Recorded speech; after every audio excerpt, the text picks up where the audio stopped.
دماغی بیماریاں نا بہت اسپیڈ کے ساتھ بڑھ رہی ہیں, بہت اسپیڈ کے ساتھ. دیکھو ایک اصول یاد رکھو کہ آپ اگر ہاتھوں سے وزن اٹھانا چھوڑ دیں تو ہاتھ کیا طاقتور ہو جائیں گے؟ بولو نا, کمزور ہو جائیں گے. آپ کیا میں انرجی سیو کر رہا ہوں, ہاتھ کی انرجی کیا کر رہا ہوں؟ سیو. وزن نہیں اٹھا رہا میں تو سیو ہوگی. آپ اگر ٹانگوں سے چلنا چھوڑ دو تو ٹانگیں مضبوط ہو جائیں گی کیا؟ بولنے پر گورنمنٹ نے پابندی لگائی ہے. تو یاد رکھو جب ہم بچپن سے ہی نا ٹینشنوں کے اگر ہم عادی ہوتے ہیں, کچھ نہ کچھ ٹینشن ملتی رہتی ہے, تو انسان کے جو اعصاب ہے نا وہ ٹینشن برداشت, ٹینشن کا ویٹ اٹھاتے اٹھاتے باڈی بلڈر بن جاتے ہیں وہ, یعنی ویٹ لفٹر بن جاتے ہیں وہ. اور اگر بچپن سے ہی ٹینشن کوئی مل ہی نہیں رہی ہو, ممی ڈیڈی والا سیٹ اپ ہو, یہ بچہ نفسیاتی پاگل بنے گا بڑا ہو کر, یہ بتا دوں میں. یہ وہمی بھی بنے گا اور یہ دماغی یہ خودکشی بھی کر سکتا ہے, یہ ذرا سی ٹینشن میں پاگل بھی ہو سکتا ہے, الٹا ہی ہو جائے گا یہ. تو آج کل جو ماں باپ نے بچوں کو جو ممی ڈیڈی والی زندگی دے دی ہے, بہت زیادہ میرا بچہ چماٹ نہیں مارنا, تھپڑ تو ماں, ایکچولی بچوں کی سیلف رسپیکٹ پہ بہت اثر پڑتا ہے. اس سے بچے کی ایسی کی تیسی. ہاں ایسا بھی نہیں ہونا چاہیے کہ آپ بازو کو طاقتور بنانے کے لیے اتنا ویٹ اٹھا لیں کہ ہڈی چٹک جائے آپ کی, تو بچے کو اتنی ٹینشن ہونا شروع ہو جائے کہ گھر اس کے لیے عذاب بن جائے.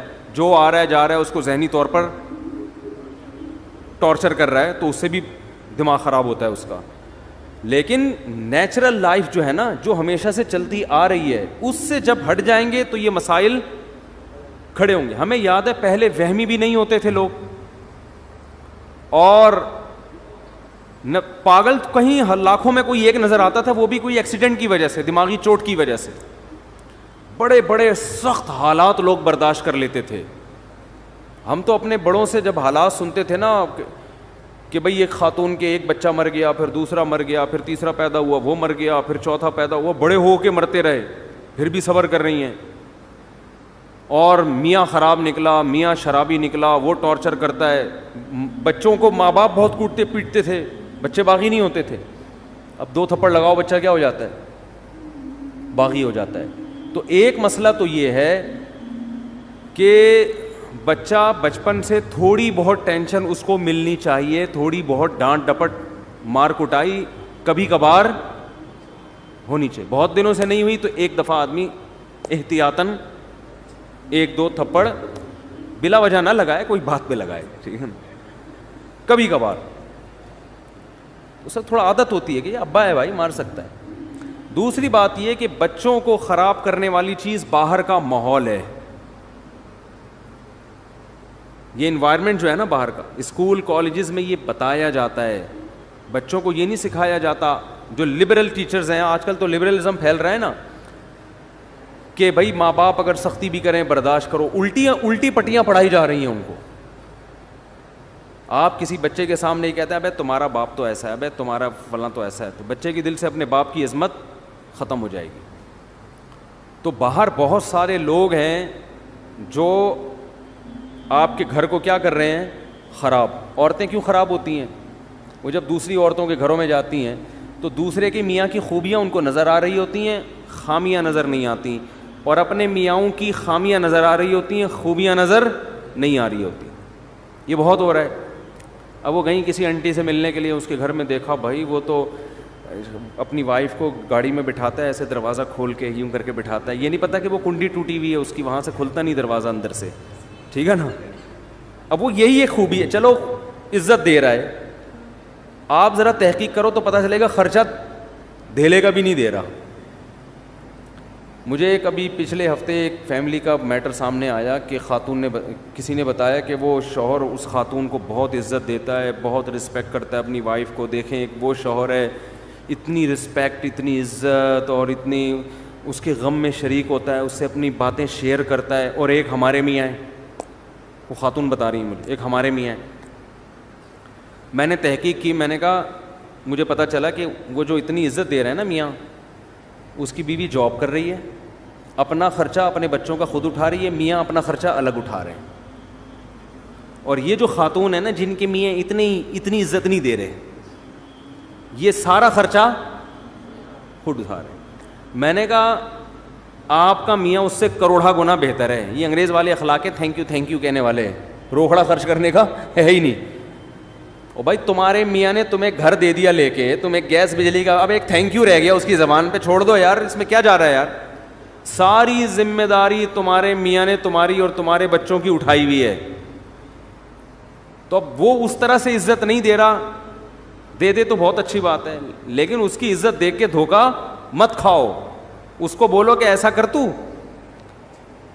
تو ایسا کر کے, اچھا بیگم کو بولو کہ ٹھیک ہے, اس خاتون کا شوہر بولے ٹھیک ہے بیگم اب میں اتنے ہی پیسے تمہیں دوں گا جتنا وہ اپنی بیوی کو دے رہا ہے, اور اس کے بدلے تھینک یو مجھ سے صبح شام 25 دفعہ لے لیا کرو, ہر بات پہ تھینک یو اور عزت دو.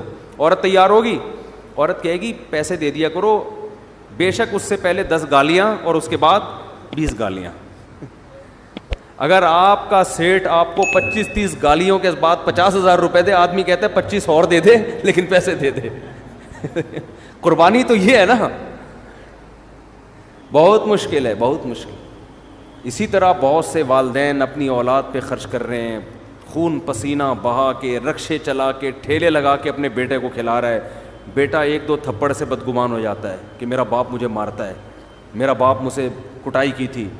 بہت بے شرمی کی بات ہے, وہ تیرا باپ تیرے لیے کما رہا ہے, خون پسینہ بہا کے تیری روٹی کا انتظام کر رہا ہے, عزت کے ساتھ تجھے گھر میں بٹھایا ہوا ہے. تو کسی کے بھی احسانات دیکھے جاتے ہیں, احسانات کا حجم زیادہ ہے تو یہ چند چیزیں اگنور کی جاتی ہیں, ورنہ تو پھر انگریز ہم سے بہت اچھے ہیں, ایک دھیلا بھی خرچ نہیں کرتے, نہ اپنی اولاد پہ نہ اپنی بیوی پہ. بات کا اسٹائل دیکھو انگریزوں کے, یہ گالیاں ہیں جو ہمارے یہاں چل رہی ہیں انگلش میں ہوں گی, اتنی بری لگتی نہیں ہے وہ انگلش میں, ٹھیک ہے نا, لیکن کوئی ذمہ داری اٹھانے کے لیے تیار ہے ہی نہیں. ہمارے ایک دوست امریکہ میں, انہوں نے کہا کہ یہاں کسی گوری سے, کم عمر لڑکی سے اگر کوئی انگریز کہہ دے نا میں تم سے شادی کرنا چاہتا ہوں, خوشی سے بے ہوش ہو جائے گی. کیوں؟ اس کو پتہ ہے کوئی شادی نہیں کرتا, سب گرل فرینڈ بنا کے مزے اڑائیں گے بس. تو ذمہ داری تو ہمارے ہاں اٹھائی جاتی ہے, ہمارے ہاں مرد اپنے کندھوں پہ بچوں کا بوجھ بھی, بہنوں کا بوجھ بھی, ماں باپ کا بوجھ بھی, اور ایک بھائی اگر بے روزگار ہے اس کا بوجھ بھی, وہ بھی پان گٹکی کے پیسے بڑے بھائی سے لے رہا ہوتا ہے. سارے بوجھ اٹھا کے اگر 8-10 گالیاں روزانہ دے, اس کا حق بنتا ہے کہ گزرتے ہوئے ویسے ہی گالیاں پارسل کر کے جایا کرے. اس کو اتنا تو رائٹ دو نا, اتنا پیسہ خرچ کر رہا ہے بھائی. نہیں آ رہی بات تو رہنے دو, جیسے چل رہے ہو ویسے ہی ٹھیک ہے. تو یہ بھی بڑا مسئلہ ہے کہ آپ کی اولاد کو جو باہر لوگ ہیں وہ کیا کرتے ہیں, خراب. اس زمانے میں بچوں کو باہر دوستیاں لگانے مت دو, بگڑیں گے. ان کو صحیح راستہ دکھانے والے کم ہوتے ہیں, بگاڑنے والے مارکیٹ میں زیادہ ہوتے ہیں. تو ایک وجہ تو وہ ہے کہ ٹینشن آج کل لوگوں کے پاس ہے ہی نہیں نا. تو جب تھوڑی, آپ کو پتہ ہے سویڈن میں خودکشی کا ریشو سب سے زیادہ ہے, اور اس کی وجہ یہ ہے کہ سویڈن ٹینشن فری ملک ہے. حیرت کی بات ہے, جس ملک میں ٹینشن زیادہ, غربت زیادہ ہے نا, بے روزگاری, غربت, وہاں خودکشیوں کا ریشو کم ہے.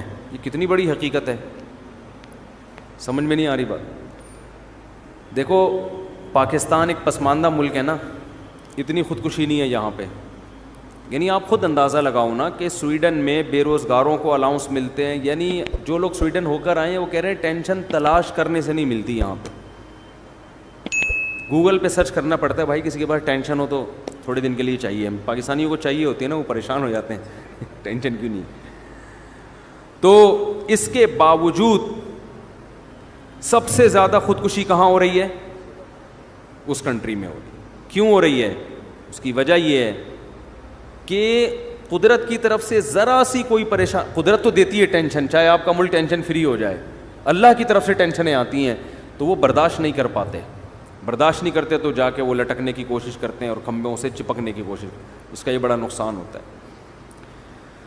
اور کوئی بات پوچھنی ہو بھائی؟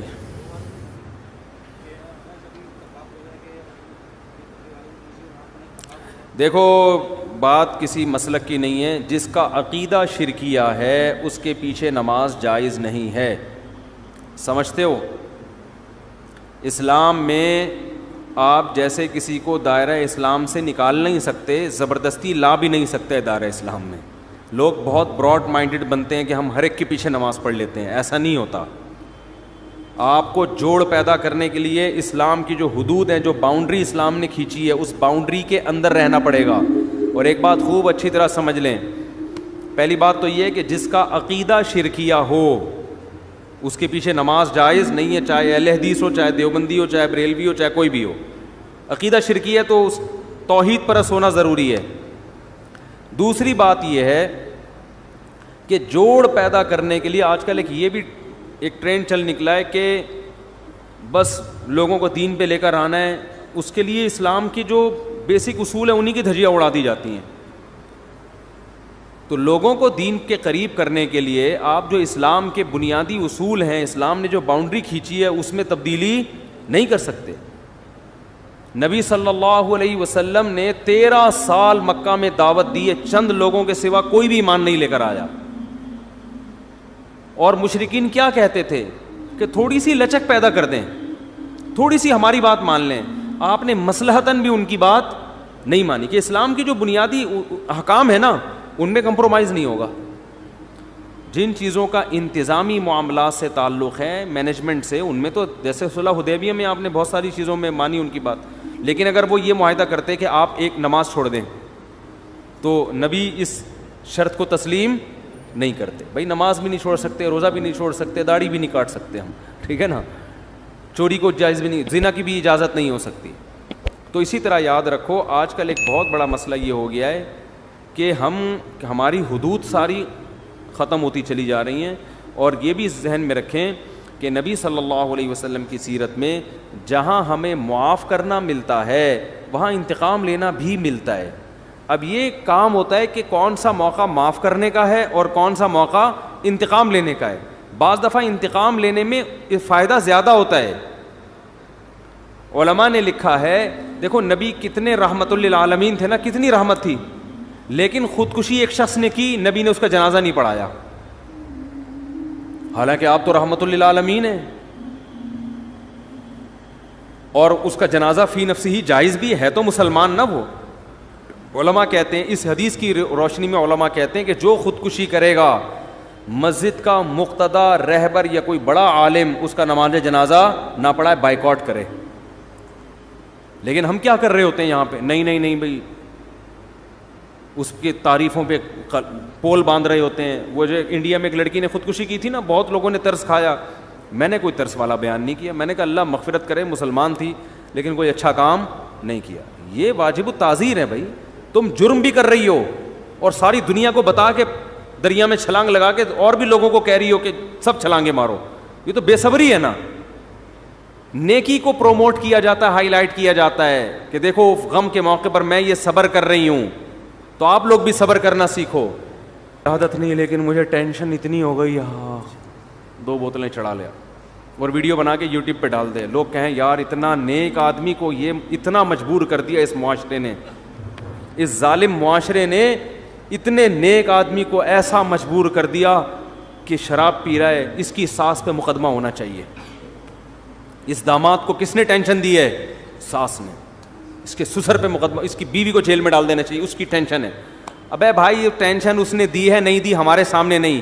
تو جو جرم کر رہا ہے نا, تو لوگوں کو گواہ بنا رہا ہے. اب اس انڈیا کی وہ لڑکی کی ساس غلط تھی نہیں تھی ہمیں نہیں پتا, لیکن آپ کا غلط ہونا تو آپ نے خود ثابت کر دیا نا اپنے آپ کو حرام موت مار کے. دیکھو میں اپنے آپ کو اس لڑکی سے بہتر نہیں سمجھتا, قیامت میں شاید وہ بخشی جائے اور ہم لٹکے ہوئے ہوں, لیکن اصول کی بات شریعت کی جو ہے وہ تبدیل نہیں ہو سکتی. جرم کو پروموٹ کرنے کی, ہائی لائٹ کرنے کی اور اس کی حوصلہ افزائی کرنے کی اجازت نہیں ہے. ہم تصویر کے ایک رخ کو دیکھتے ہیں, دوسرے رخ کو نہیں دیکھ رہے ہوتے. ایک بہت بڑا سنگر تھا, جب اس کی ڈیتھ ہوئی ہے تو اس کا جنازہ لایا گیا ہمارے ہاں. ہمارے شیخ حضرت مفتی رشید احمد صاحب کے حضرت نے انکار کر دیا نماز جنازہ پڑھانے سے, فرمایا میں نہیں پڑھاؤں گا. ہو سکتا ہے چھپ کے بہت دعائیں مانگی ہوں اس کے لیے, بظاہر یہی لگتا ہے اکیلے میں بہت روئے ہوں گے اللہ اس کو معاف کر دے, کھلے عام اس کا جنازہ نہیں پڑھایا تاکہ عبرت ہو, کوئی اچھی موت نہیں ہے یہ. ہاں کوئی چھپ کے جرم کر رہا ہے, اپنے جرم کو خود ہی چھپا رہا ہے, تو ہمیں بھی حکم ہے اس کو ہم چھپائیں. ایک اپنے آپ کو ایکسپوز کر دیا اس نے, وہ تو لوگوں کو ترغیب دے رہا ہے جرم کی. تو اس لیے بھائی ان چیزوں میں آج بے اعتدالی بہت ہونے لگی ہے. ہم حدود شریعت سے تجاوز کرتے ہیں. مجھے کچھ سنگر لوگ ملتے ہیں کہ ہم نے توبہ کر لی ہے, ہم پہلے ایسے تھے, ہم یوں تھے, ہم یوں تھے. تو ٹھیک ہے, بیچاروں نے توبہ کی, اللہ ان کی توبہ قبول فرمائے, لیکن میں ان سے اکثر ایک بات کہتا ہوں کہ یار اپنے ماضی کو بھول جاؤ. اب ماضی کو, ایک تصویر تو چلو کوئی اپنی محفوظ رکھ لے کہ لوگوں کو ترغیب دینے کے لیے کہ میں ایسا تھا اور ایسا ہو گیا, چلو ایک آدھ اس میں یہ مسئلہ سمجھ میں آتی ہے تاکہ دوسرے گلوکاروں کو بھی موٹیویشن ملے. ہمارے ایک دوست تھے, وہ کہیں ڈراموں میں آیا کرتے تھے, تو پھر انہوں نے توبہ کی, تو انہوں نے مجھے اپنی پرانی تصویر بنائی نا, دکھائی, کیپ پہنا ہوا ہے, کالا چشمہ اور عجیب سی مونچھیں رکھی ہوئی ہیں, اور جب وہ توبہ کیا ایسا, جن کی میں نے 3 شادیاں نہیں, تیسری کروائی تھی شادی, وہ ویڈیو بھی گئی تھی. اب وہ شوبز کی دنیا چھوڑ کے شادیوں پہ سیٹ ہو گئے ہیں. شوبز کی دنیا چھوڑ کر کس پہ سیٹ ہو گئے ہیں؟ سیٹ ہوتا ہے آدمی تو پھر وہ کرتا ہی چلا جاتا ہے, پھر وہ ڈھیٹ بن جاتا ہے. تو میں نے کہا اچھا ہے, وہ جو حرام کاری کا خطرہ تھا وہاں پہ, یہ نہیں کہ سب کوئی غلط کر رہے ہوتے ہیں, میں الزام نہیں لگا رہا. تو کیا نتیجہ نکلا کہ اب انہوں نے اتنا پیارا ان کا حلیہ ہو گیا, تو وہ ایک تصویر انہوں نے رکھی ہوئی ہے, وہ فیس بک پہ بھی ڈالی تھی کہ یہ زیادہ اچھی ہے یہ والی, سب وہ نورانی چہرے کو کہہ رہے تھے ماشاء اللہ ماشاء اللہ. تو ایک تو چلو عبرت کے لیے ٹھیک ہے, لیکن اپنی ساری تصویریں کہ میں ایسے ناچتا تھا, میں یوں کرتا تھا, میں یوں, بھائی یہ تو آپ اپنے گناہ کو کیا کر رہے ہو. آپ اپنے حج اور عمرے کی تصویر سمجھ میں آ رہا ہے کہ میں سردے میں رو رہا تھا. اول تو اس کو بھی ضرورت نہیں ہے, لیکن یہ کوئی پھر بھی ایک سمجھ میں آنے والی چیز ہے. تو اپنے گناہ کی یادگاریں محفوظ رکھنا یہ اچھا کام نہیں ہے. نبی صلی اللہ علیہ وسلم نے فرمایا کہ ایمان کی مٹھاس کا حدیث کا مفہوم ہے اس وقت انسان کو محسوس ہوتی ہے جب وہ کفر کی دنیا یا گناہ کی دنیا میں جانے کو اتنا برا سمجھے جیسے آگ میں چھلانگ لگانے کو. اس کو اتنی نفرت ہو اس ماضی کی دنیا سے کہ میں نے کس گند میں زندگی گزار رہا تھا. پھر اس کا مطلب ہے خاندانی توبہ کی ہے اس نے. سمجھتے ہو کہ نہیں؟